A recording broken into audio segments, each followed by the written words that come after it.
Hello, my friends. This is Rabbi Aharon Dobinsky coming to you today from the holy city of Yerushalayim in the beautiful state of Israel.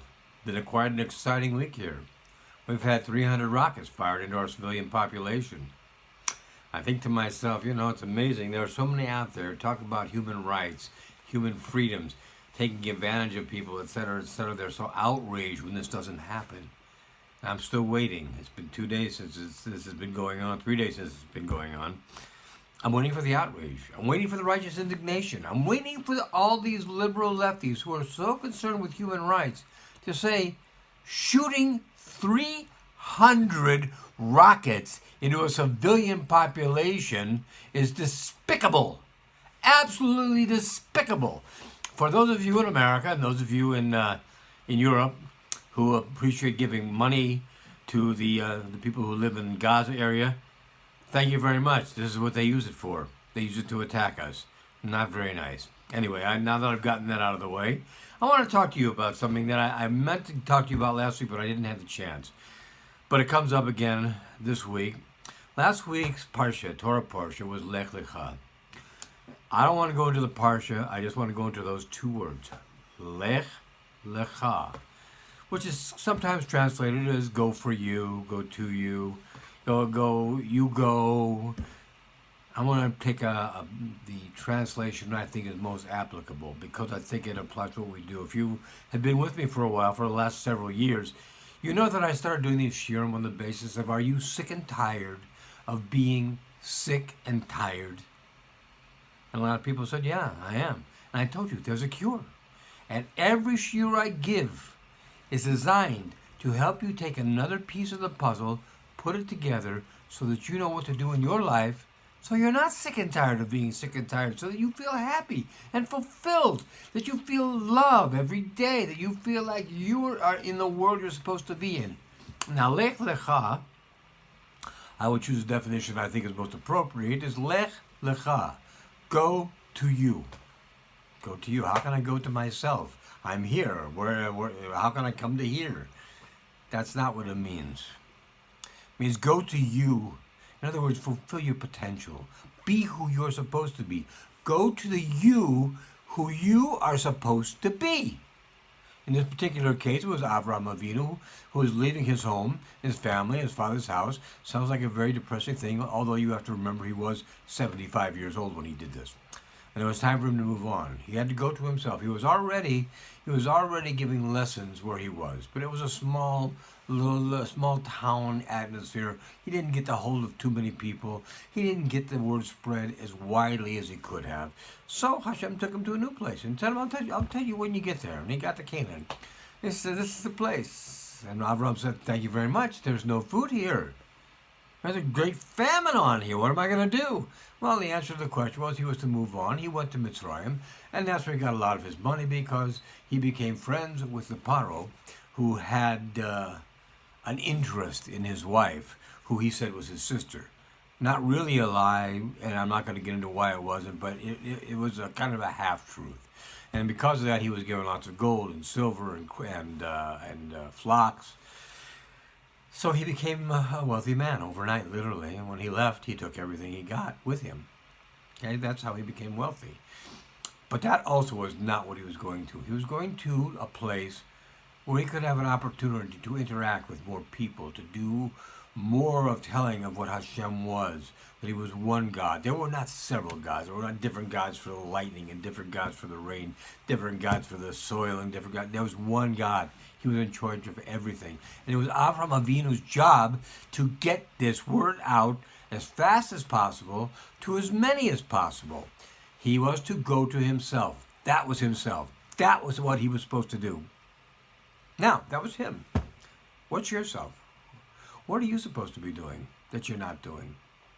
You see, I told you if you were sick and tired of being sick and tired, there was a solution. But the solution is to fulfill what you are supposed to do, to who you are supposed to be.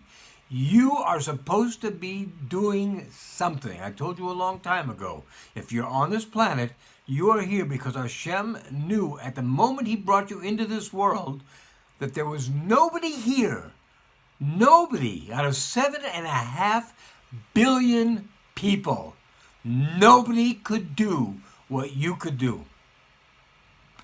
It's a pretty good way of getting a good self-esteem. Until you realize, by the way, that the other 7.5 billion people, same thing is true for them.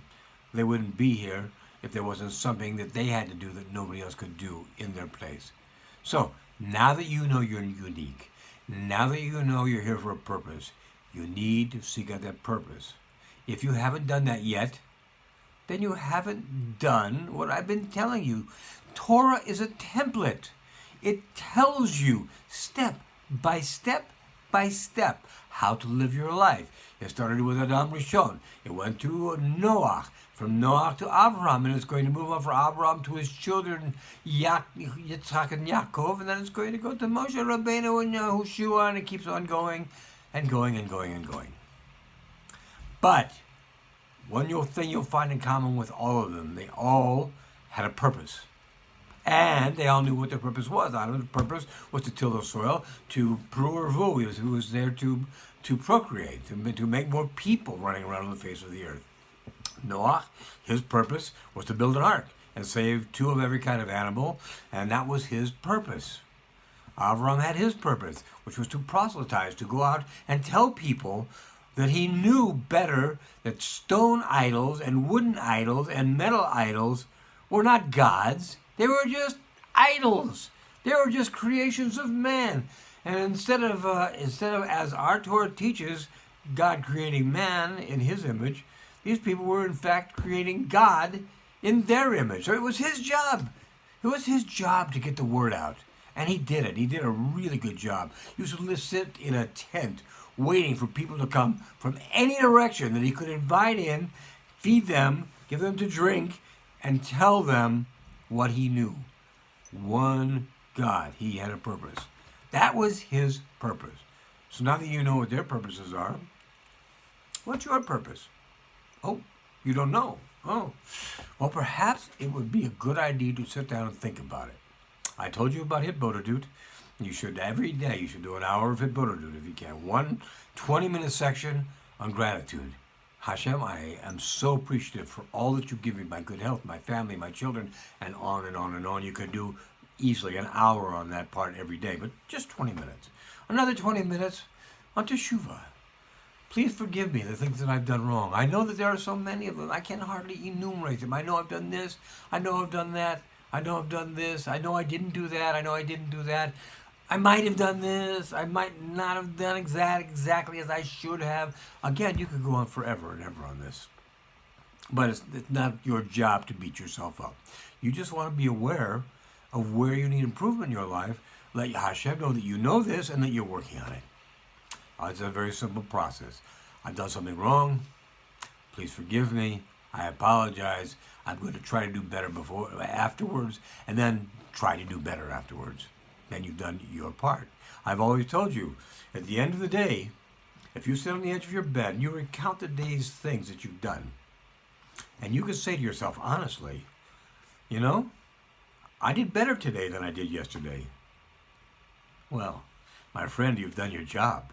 You should go to sleep and sleep like a baby because you've done what you're supposed to do. Never have I said to you, you should go to bed, get up in the morning, and by tonight you should be Moshe. You know, there was a very famous sage, Rabbi Elimelech, who used to say, you know, no, it wasn't him, it was his brother Reb Zusha, who said, you know, I'm not afraid of getting to Shemayim. And Hashem saying to me, why weren't you like Moshe Rabbeinu? That's not what I'm afraid of. I'm afraid he'll say to me, why weren't you like Zusha?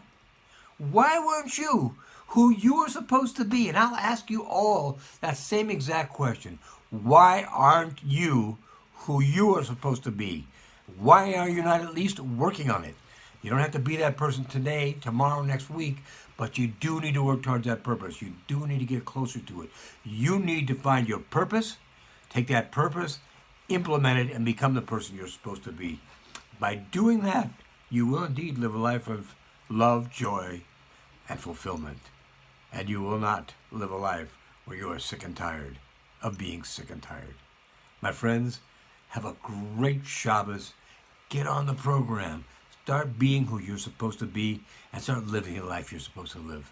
God bless you. Oh, as a quick reminder, we are still coming to America. Right now, the plan is strictly for Texas and Florida, but we'll be there in January.